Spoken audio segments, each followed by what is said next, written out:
Hey, what is up, YouTube? This is Brad back with 53 weeks of bass progress. 52 was, for people doing the math out there, 52, that was a year. But I didn't get a video out last week, so this is kind of also my 1 year video. Check it out, new bass. I've been wanting a 5-string for a long time. So about a week and a half ago, I went out and got one, and I love it. This is a Sire Marcus Miller P7. It's a PJ, and I just love it. So lots of controls on here. It's got active pickups, but you can play it in passive mode, and so far I have been, because of course I've got this monomyth that, as far as preamps go, I think is probably better than what's built in here, but I have played with this just going direct into the amp. It's pretty great. You get a lot of tone shaping options just right there, right off the bat. So that's pretty cool. I'll do a video kind of showing that later.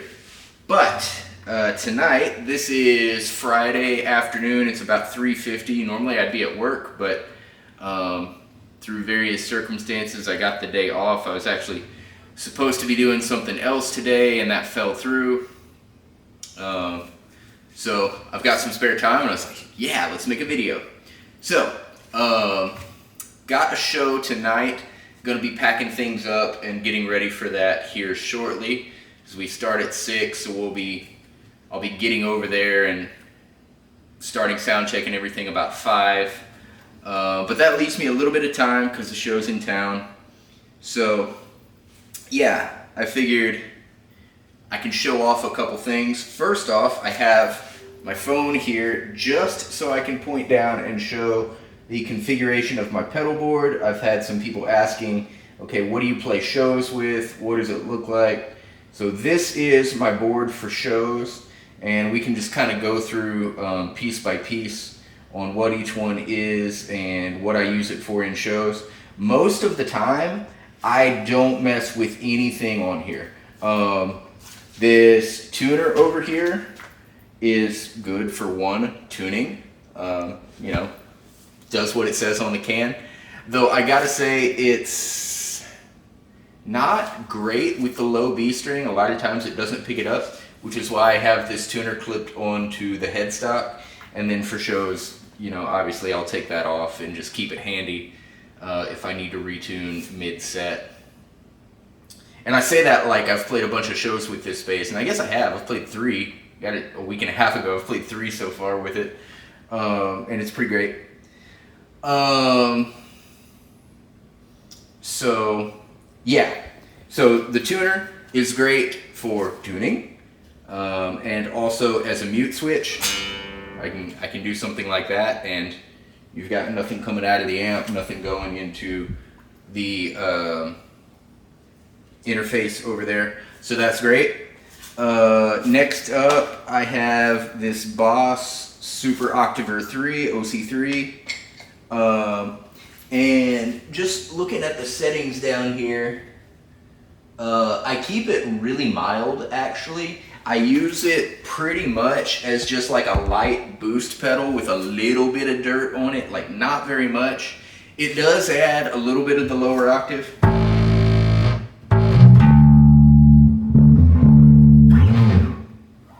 So I mean, yeah, it definitely adds a lot. So like unaffected and affected. So it adds a little bit of volume, a little bit more low end, and just a tiny bit of dirt.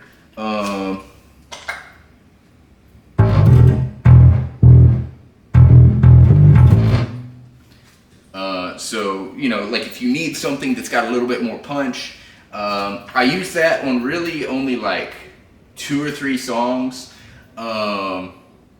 where there's just, you want the bass to be a little bit more punchy, a little bit more forward. Like not even punchy, like turn it to the bridge pickup and just dig in. Like just louder and grittier. So that's what I use that for. It's not on a lot. But then obviously sometimes in these videos, you know, which is not playing in a band context, just playing solo. Yeah, sometimes I'll use that. Then we have this envelope filter. I've done a video on that before. Took a solo with that on last night. A short solo, you know, like 4 bars. I don't know. And again, there's settings on that. So that's a pretty great pedal. Like, I forget what song even the solo was on, but you know, Drew was doing the introductions. He's like, okay, and over here to my right, we've got Brad McFarlane on the bass, and I was just like,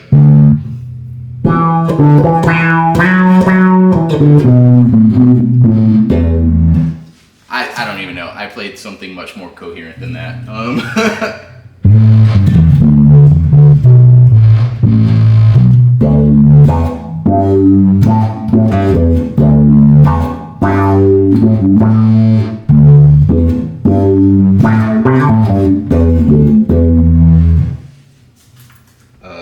You know, it's go up and down a scale and have that envelope on, and it sounds kind of funky, sounds really cool. So I like that. I have not once used this Ditto pedal at a show. I keep saying I'm going to. It, again, does exactly what it says. It's a looper, so I can't hold the phone and play and show that at the same time. But just trust me, the foot switch is going to be on. The trick with a good looper is you have to catch it right when the loop is starting. So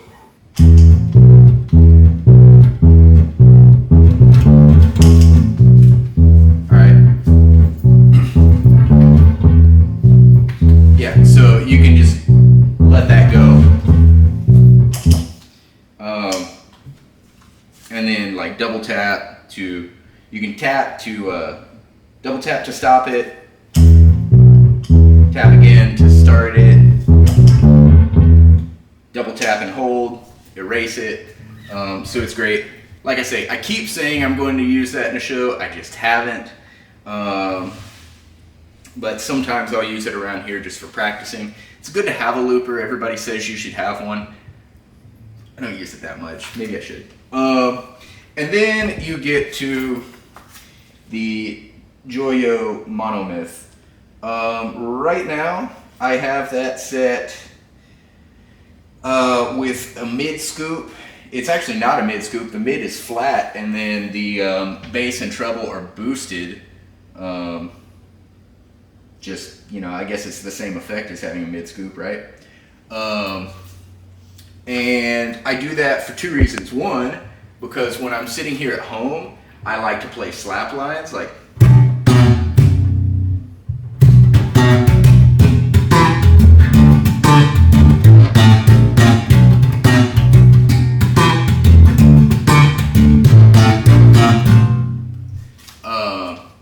I just think that mid scoop sounds good with slap. I guess that's the traditional sound. And actually I should have my tone all the way up. Tone, bottom knob here is tone, top is volume. But then in a band context, I have it set like that because I want the bass to be coming through, like the lowest part of my note to be coming through, because that's my job. You know, I'm the bass, right? And then I've got the top end boosted because if I'm coming up here to do something,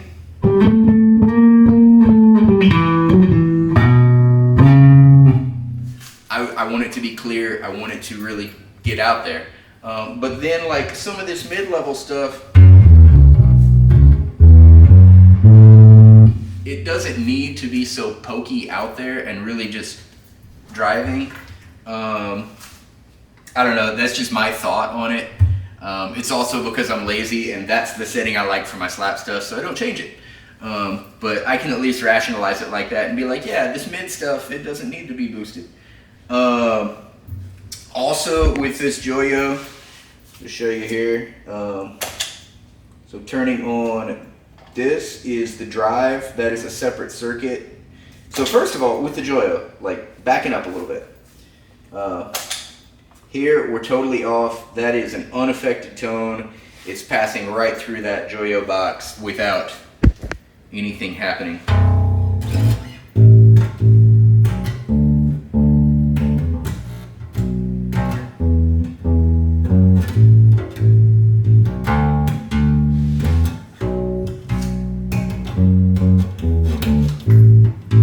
Then I turn it on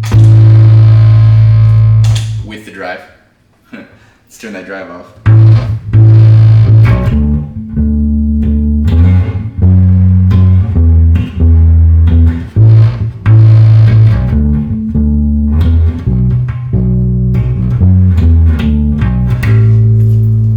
And then you see where this is going. Let's turn on the drive.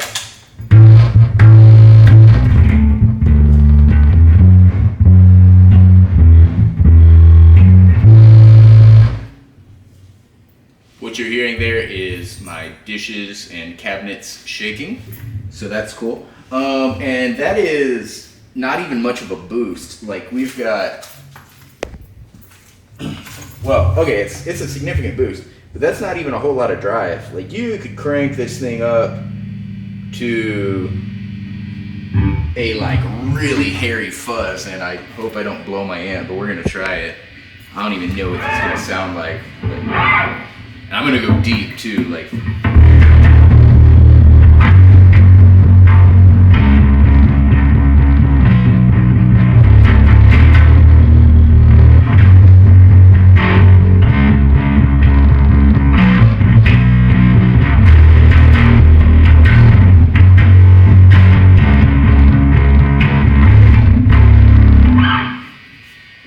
Yeah, I mean that gets gnarly, nasty, gritty.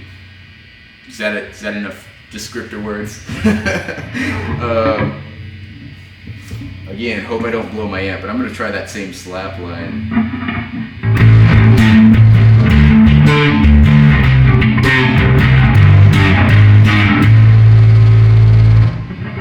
That was actually down a whole step from where I played it last time.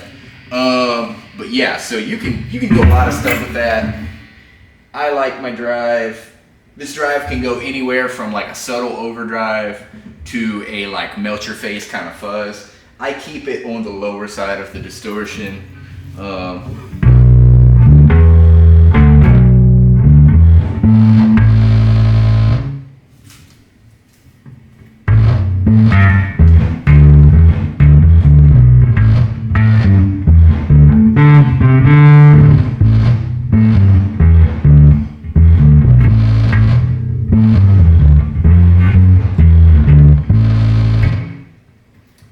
That's enough drive for me. That's enough extra grit.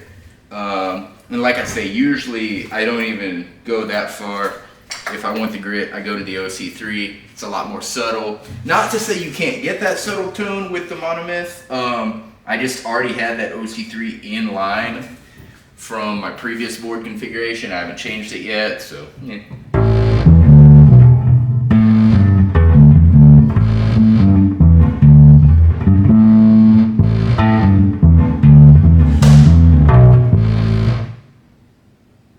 What fell?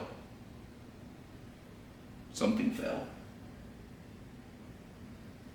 I'm pretty sure I shook a piece of furniture down. I don't know where. Yeah, so bass life, right? Anyway, we're getting into a long video and I'm rambling, but kind of doesn't matter. I guess it does. Your time, you the viewer, your time is important. But you're here, still here watching, so I appreciate that. Yeah, just stuff to talk about. This slap line that I keep coming back to. I've got my drive off because I don't usually practice that way. This.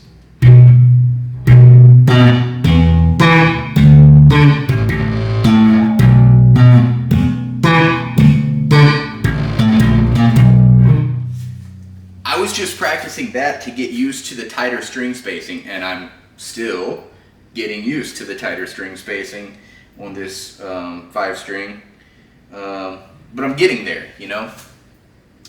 So I was just practicing that, and like going in a circle, just going and going and going and going, and then my ear just caught something. I was like, wait a minute, I have heard that before. I don't think I've ever actually heard the original song, but there's a Dua Lipa song called Levitating, and YouTuber Julia Plays Bass, I've seen her cover of it, and so I don't know if the original is this funky, but like Julia Plays Bass, I think that's her name, yeah, her version is just so funky. She grooves it up. So I was playing through that circle and I was like, hey, that's kind of similar. So let's see if we can go.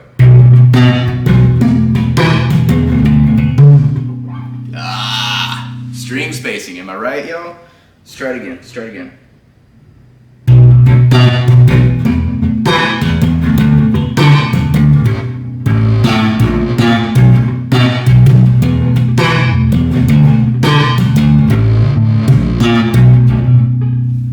Y'all get the idea. I still got a long way to go to get used to the spacing there. But I want to work on it because I feel like that's going to make me more accurate. And I can translate that to 4-string. Really, I'm liking the 5-string life so far. I was pretty sure I would, otherwise I wouldn't have bought it, right? But that's what I'm working on. Kind of just using this as a warm-up for the show. But I'm about to start packing things up and get ready for a show tonight. If you happen to be passing by American Legion Post 166, you could come check us out, but I won't have this video up until after the show. So anyway, thank y'all very much for watching, and I will catch y'all next time. Bye.